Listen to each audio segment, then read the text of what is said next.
മണാലി ട്രിപ്പാണ്. അപ്പം നമ്മൾ നേരെ യൂബർ എടുത്തു. അവിടുന്ന് കാശ്മീരി ഗേറ്റ്, ഡൽഹി കാശ്മീരി ഗേറ്റ് അല്ലെങ്കിൽ മജ്നു കാട്ടിൽ നിന്ന് വോൾവോ ബസ് വിടുന്നുണ്ട്. അപ്പോൾ ഈവനിങ്ങിൽ നമ്മൾ അവിടെ ചെന്ന് കഴിഞ്ഞാൽ ബസ് കയറുക. ബസ് കയറി ഒരു 10.5 മണിക്കൂർ ട്രാവലുണ്ട്. അപ്പോൾ അതിനിടയ്ക്ക് അവർ ഒന്ന് രണ്ടിടത്ത് നമുക്ക് റെസ്റ്റ് എടുക്കാൻ വേണ്ടിയിട്ടൊക്കെ നമുക്ക് നിർത്തി തരും. അത് കഴിഞ്ഞ് നമ്മൾ നേരെ അവിടെ ഒരു വെളുപ്പിനെ ആകുമ്പോഴത്തേക്ക് മണാലി എത്തും. മണാലി എത്തി രാവിലെ എത്തിക്കഴിഞ്ഞാൽ ഹോട്ടൽ നമ്മൾ പ്രിസ്റ്റീൻ എന്ന് പറയുന്ന നല്ലൊരു ഹോട്ടലായിരുന്നു അവിടെ നമ്മൾ എടുത്തിരുന്നത്.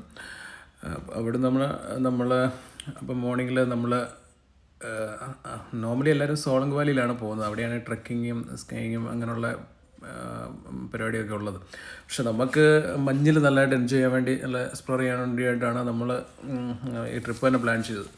അപ്പോൾ നമ്മൾ അവിടുന്ന് നമ്മുടെ ഡ്രൈവറുണ്ട്. അപ്പോൾ പുള്ളിയോട് പറഞ്ഞ് നമ്മൾ അറേഞ്ച് ചെയ്ത് നമ്മൾ നേരെ സിസു എന്ന് പറഞ്ഞ സ്ഥലത്ത്, സിസു എന്ന് പറഞ്ഞു കഴിഞ്ഞാൽ നമ്മുടെ സമുദ്രനിരപ്പിൽ നിന്നൊരു 10,200 ഫീറ്റോളം മുകളിലാണ് സംഭവം. അത് നമ്മൾ അഡൽട്ട് ടണൽ വഴിയൊക്കെയാണ് നമ്മൾ ക്രോസ് ചെയ്തിട്ട് നമ്മൾ അവിടോട്ട് പോകുന്നത്. ഒരു മണാലിയിൽ നിന്ന് ഏകദേശം ഒരു 40 കിലോമീറ്റർ ഡിസ്റ്റൻസ് ഉണ്ട്. അപ്പം നമ്മളപ്പോൾ അത് പോകാൻ പ്ലാൻ ചെയ്ത് അങ്ങനെ ഞങ്ങൾ നേരെ അവിടുന്ന് നമ്മുടെ അഡൽട്ട് ടണലൊക്കെ വഴി നമ്മൾ നേരെ സിസുവിൽ പോവുകയാണ്. പക്ഷേ പോകുന്ന വഴിയെല്ലാം നല്ല മനോഹരമായ കാഴ്ചകളാണ്. നല്ല മഞ്ഞൊക്കെ നിറഞ്ഞ് നിൽക്കുക, നമ്മുടെ ഹിമാലയം മഞ്ഞ് പൊതിഞ്ഞിങ്ങനെ കിടക്കുകയാണ്. പിന്നെ അതിൻ്റെ സൈഡിൽ ഒരു ചെറിയ നദിയൊക്കെ പോകുന്നുണ്ട്, ചന്ദ്ര റിവർ എന്ന് പറഞ്ഞിട്ട് ഒരു പഴയ നദിയൊക്കെ പോകുന്നുണ്ട്. അതൊക്കെ ഓൾമോസ്റ്റ് ഐസ് കയറി കിടക്കുകയാണ്. അപ്പോൾ അങ്ങനെ നമ്മൾ സിസിലെത്തി. സിസിൽ എന്ന് പറഞ്ഞാൽ ഭയങ്കര രസമാണ്. ഫുള്ള് മഞ്ഞിൽ പൊതിഞ്ഞ് കിടക്കുകയാണ്. നമുക്ക് ഇഷ്ടംപോലെ അതിൽ മഞ്ഞിൽ എക്സ്പ്ലോർ ചെയ്യാം. നമുക്ക് ഇഷ്ടംപോലെ മഞ്ഞാസ്വദിക്കാം നമുക്ക് അവിടെ നിന്നിട്ട്. അപ്പോൾ നമുക്ക് ഈ ഒരു ടൂർ പാക്കേജ് അറേഞ്ച് ചെയ്യുന്നത് നമ്മുടെ SP ഹോളിഡേയ്സ് എന്ന് പറഞ്ഞ ടൂർ കമ്പനിയാണ് ഡൽഹിയിൽ.